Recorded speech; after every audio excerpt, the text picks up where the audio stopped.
Au nom du Père, et du Fils et du Saint-Esprit. Amen. Alors bonjour.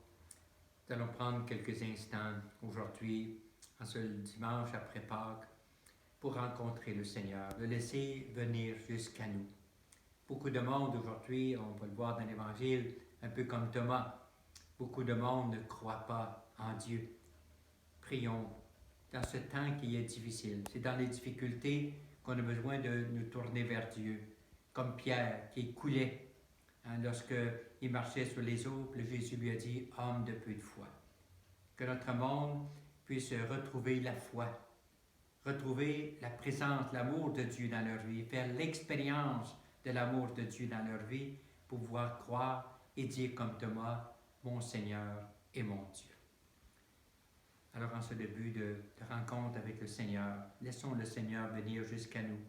Laissons-nous toucher aussi par Dieu, non seulement nous toucher le cœur de Dieu, mais laissons l'amour, le cœur de Dieu, toucher notre propre cœur, le cœur de notre monde.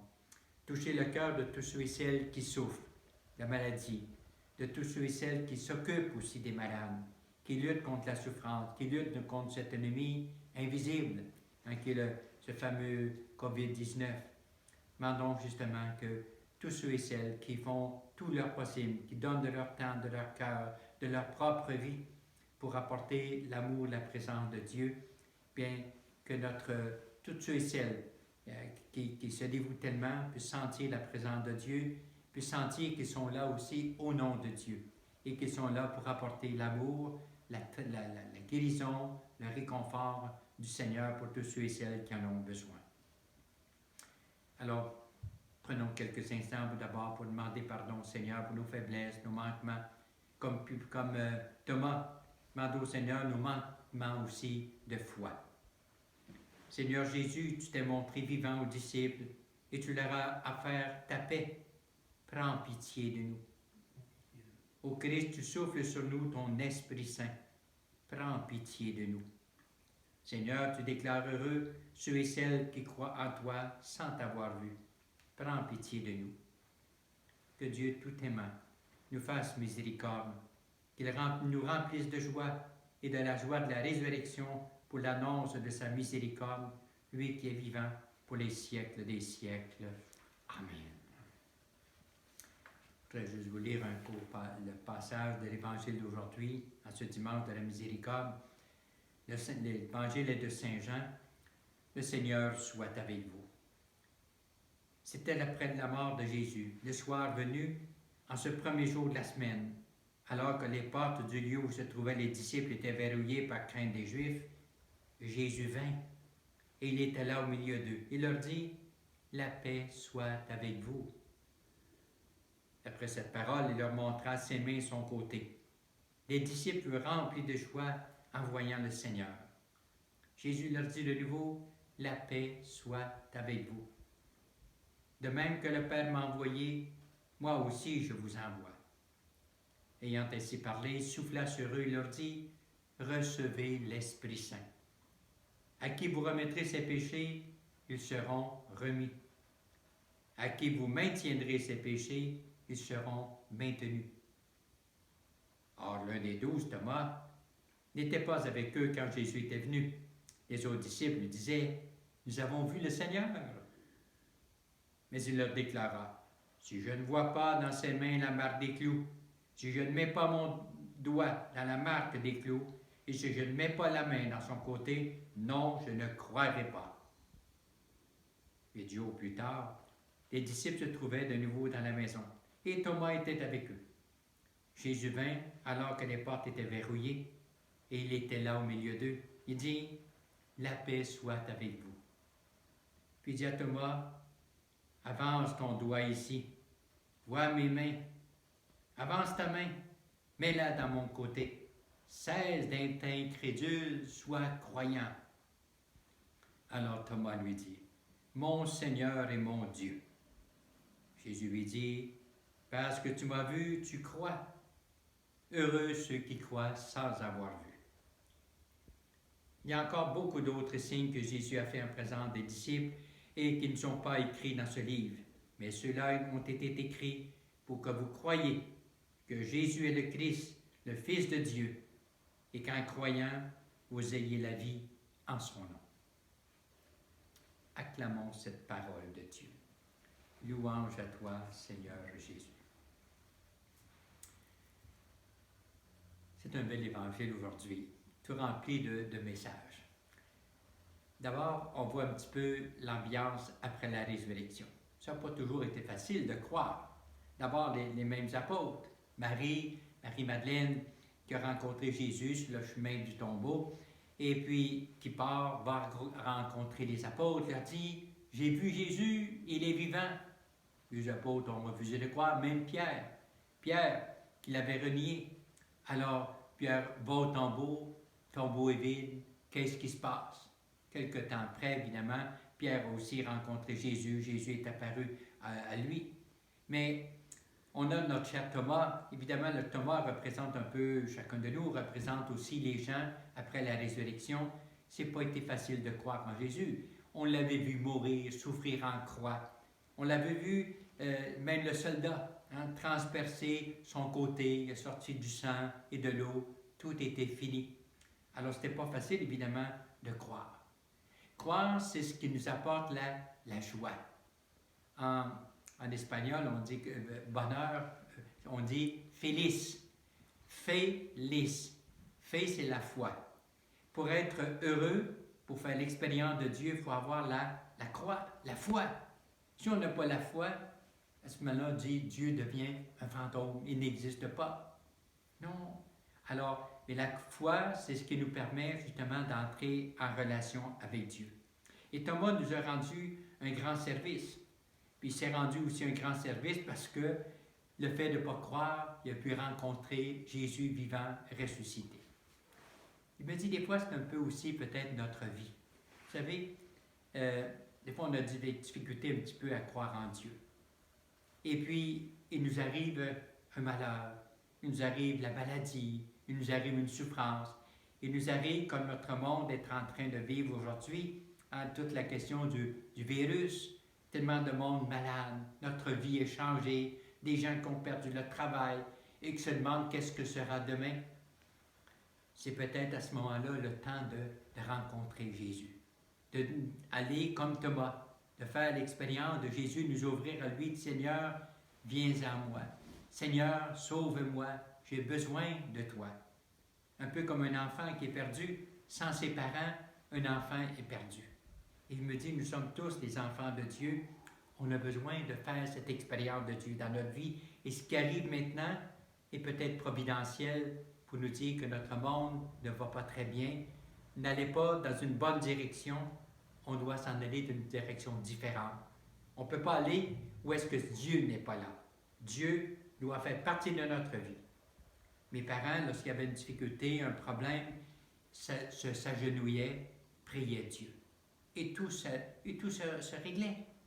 Je me dis, notre monde est encore la même chose aujourd'hui.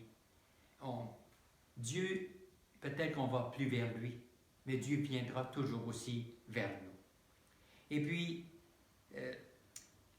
on a besoin de faire l'expérience d'un amour et d'un amour vrai. Je me rappelle à un moment donné, il va célébrer les 50 ans de mariage d'un couple. Et puis j'avais dit le lendemain, lors de l'Eucharistie, que ce couple-là avait célébré 50 ans de mariage, qu'il était heureux et tout ça. Et puis, après la messe, un homme vient me voir et dit, « Je ne vous crois pas. Je ne vous crois pas que 50 ans de mariage, on peut être heureux comme ça. » Il dit, il y a deux possibilités.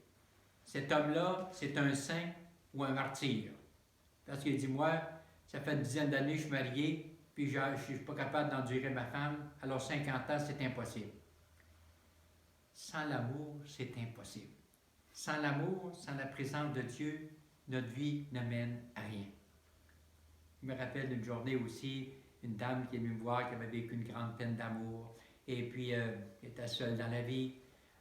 Elle me disait, je ne crois plus à l'amour, c'est fini, ça n'existe pas.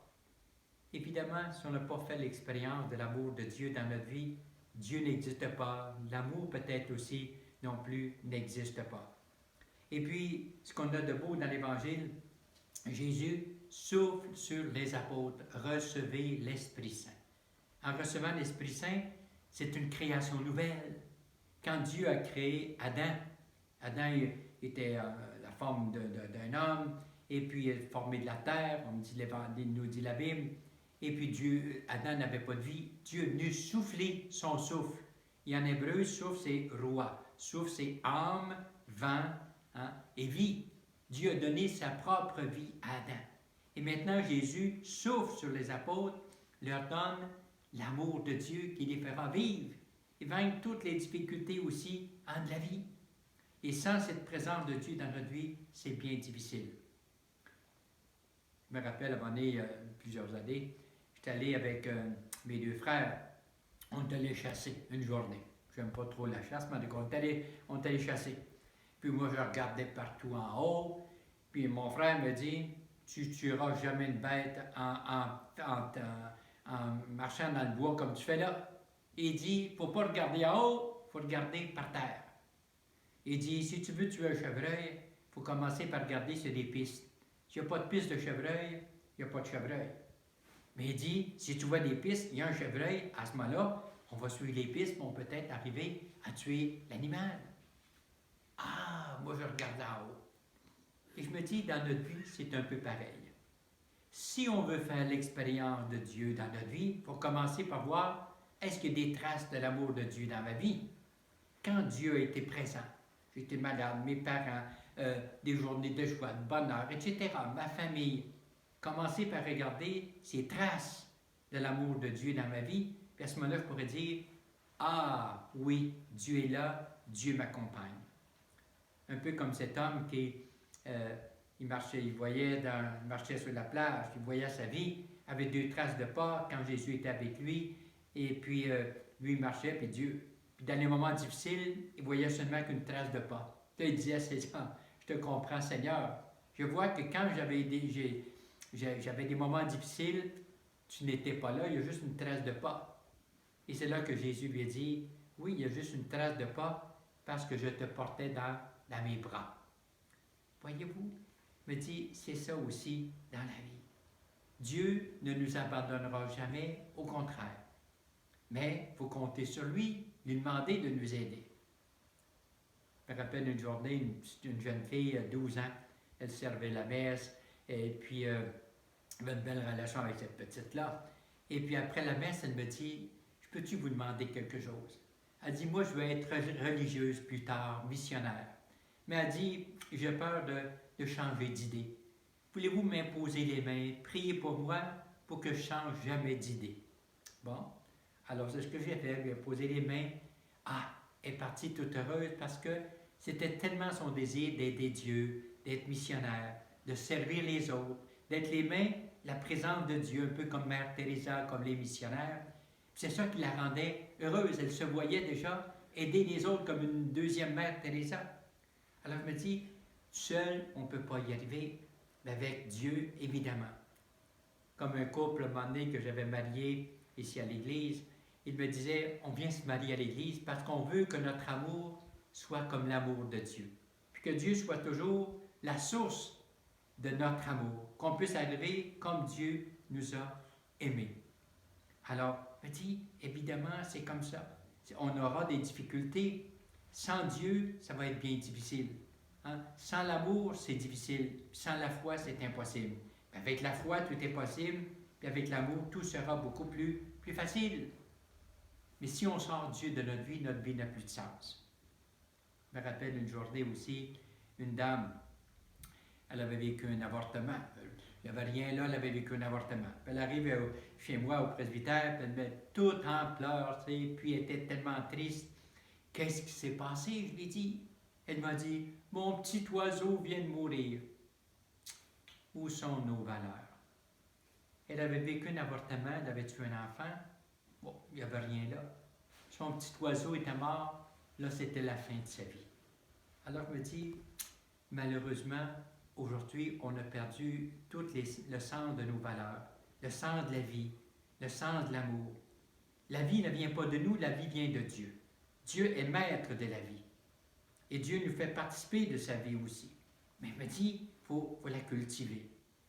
Je me rappelle d'un couple à un moment donné, j'avais baptisé, je les connaissais, je les voyais à l'église, puis je ne les voyais plus. Puis on m'a fait baptiser l'enfant, je dis, vous déménagez, je ne les vois plus.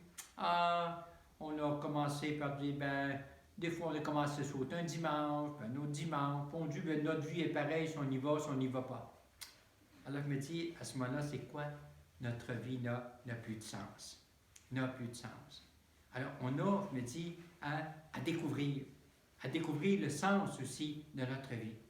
Et c'est pour ça que Thomas vient nous dire aujourd'hui, on a besoin de Dieu. Mon Seigneur et mon Dieu.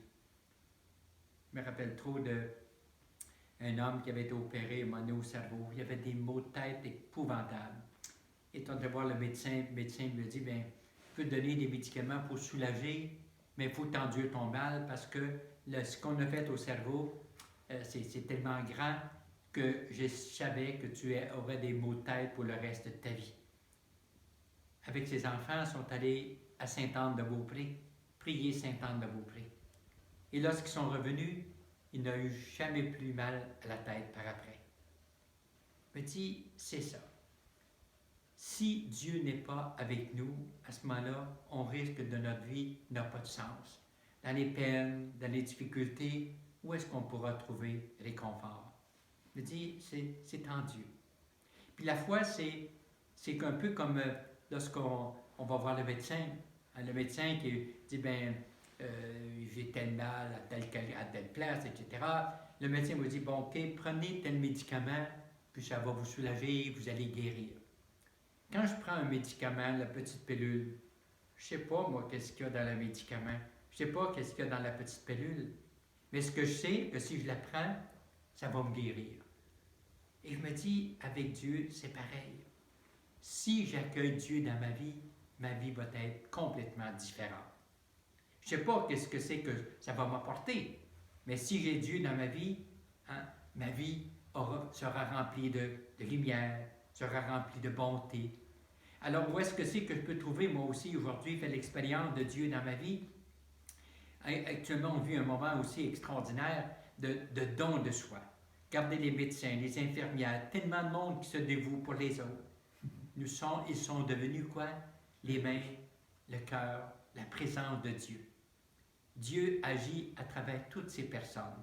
Et je me dis, aujourd'hui, Thomas, c'est peut-être chacun de nous autres qui sommes appelés à voir où est-ce qu'il y a des plaies dans la société, où est-ce qu'il y a quelqu'un qui souffre, où est-ce qu'il y a quelqu'un qui a faim, où est-ce qu'il y a quelqu'un qui est malheureux, de leur apporter la présence de Dieu pour que les autres mêmes puissent faire l'expérience de Dieu, puissent toucher l'amour de Dieu, cet amour-là qui vient nous transformer. Alors, je vous souhaite à tous, en ce dimanche de la miséricorde, de faire l'expérience de l'amour de Dieu. Prions, je faire l'expérience aussi d'accueillir Dieu dans notre vie. Thomas, souvent, était absent.